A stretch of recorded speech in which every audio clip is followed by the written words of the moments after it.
Greetings to you. This is the DASK EduBiz Consult, and I'm DASK.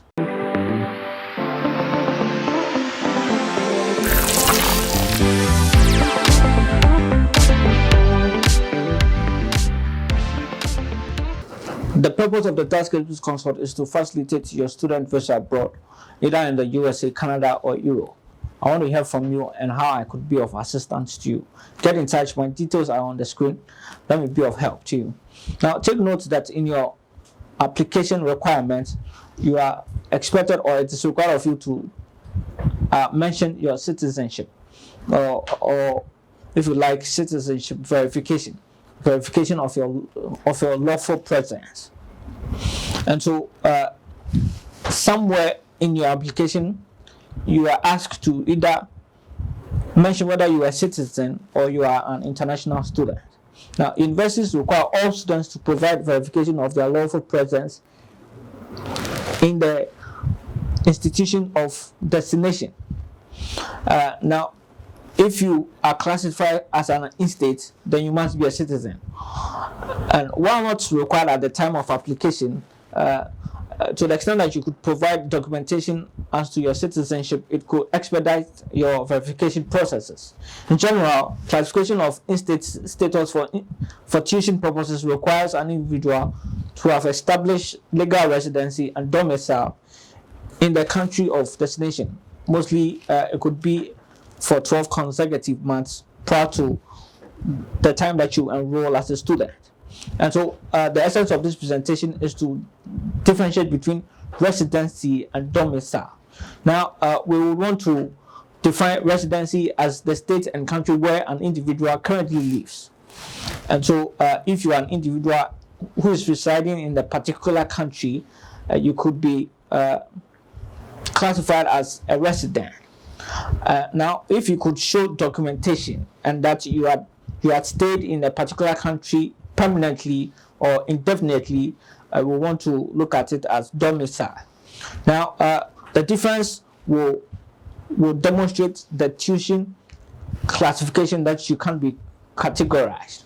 And so, if you are a citizen, you are going to be classified for in-state tuition, which is rather less.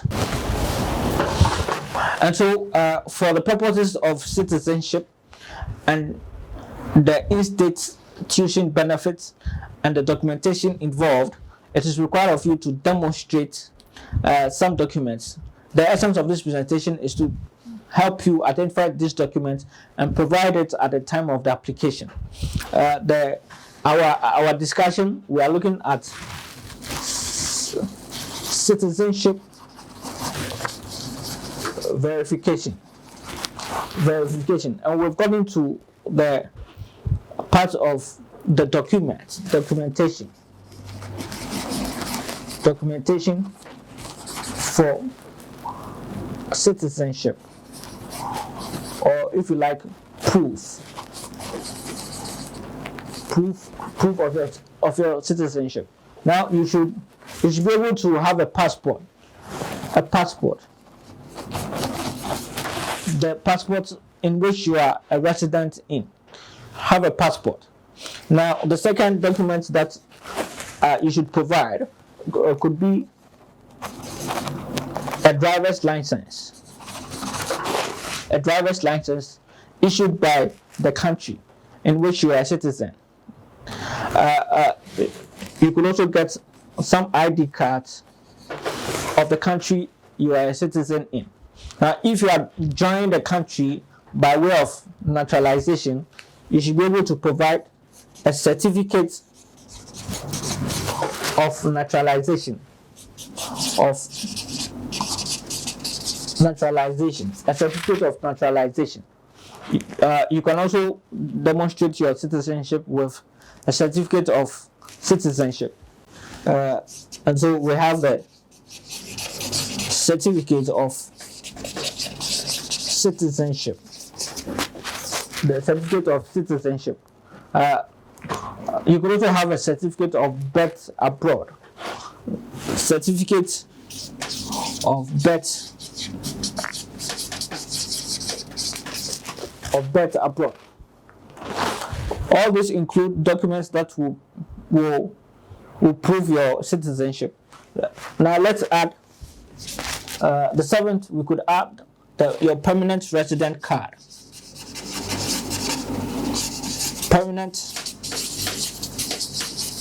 resident card. Permanent resident card could also demonstrate your citizenship. Now the eighth one could be an original or certified US birth certificate. Now the eighth could include an original and certified birth certificate. 8. Original and certified birth certificate. Take note of the difference between residency and domicile, and that to the extent that you can prove that you are living in a country indefinitely and that you want to be considered for institution, I'm asking you to demonstrate with documentation a passport, your driver's license, an ID card, a certificate of naturalization, certificate of citizenship, certificate of birth abroad, permanent resident card, original and certified birth certificates, and you will be classified for institution purposes. Take advantage of an institution and go through your academics successfully. Contact me, let's get talking. Do well.